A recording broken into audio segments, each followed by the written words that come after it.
लिखी थी बैंकर की व्यथा, तो सोचा था सब कुछ तो कह दिया इसमें, अब और क्या मैं लोगों को बताऊंगा।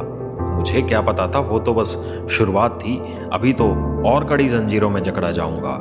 दोस्त ने कहा, भाई तेरी सैलरी तो लाखों में होगी। मैंने कहा, ऊपर से गिरी थी तो सैलरी बर्फ की सिल्ली थी।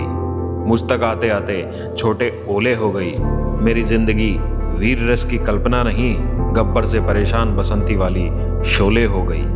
वो बोला, भाई शेर तो मस्त है, मगर मैं तेरी ये बात नहीं समझ पाऊंगा। मैंने कहा, कभी फुर्सत मिले तो आना, मैं तुझे अपनी सैलरी स्लिप दिखलाऊंगा। जैसे सुनार पीटता सोने को, ब्रेड के आटे की भांति मैं भी पीसा जाता हूँ। तुमको लगता है बैंक में बस मजे करता हूँ, ऐसा नहीं है भाई।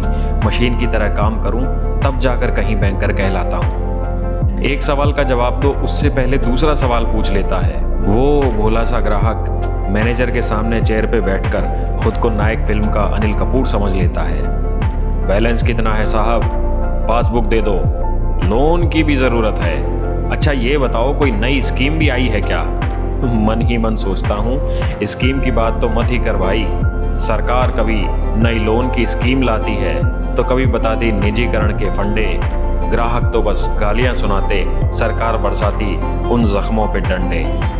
दिन रात एक करके जो बैंक में नौकरी पाई है, किसी दिन किसी के हाथों यूं ही बेच दिया जाऊंगा। लाखों में चुनकर जो आया था मैं, वापस उन्हीं लाखों में मिल जाऊंगा। दुख नहीं है कि कोई फकीर मेरी पढ़ी लिखी मेहनत को झोले में डाल ले जाएगा। मलाल तो ये है कि जवानी के दिन जो किए न्यौछावर मैंने, वो पल वापस कौन लौटाएगा। जैसे रघुकुल रीति सदा चली आई, वैसे ही बैंक वालों की उम्र बस जून सितंबर दिसंबर और मार्च के पीछे बीती जाए।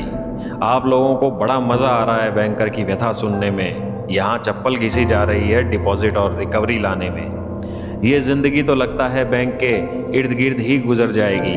एक कहानी खत्म नहीं होगी कि दूसरी मुंह खोले खड़ी हो जाएगी। जिंदगी रही तो बाकी की और व्यथा सुना दूंगा। थोड़ी और मेहनत करूंगा, बैंक निफ्टी भी बढ़ा दूंगा। आ गया नया फाइनेंशियल ईयर, फिर उसी दौड़ में लग जाता हूं। आप इस व्यथा का आनंद लो, तब तक मैं ड्यूटी कराता हूं।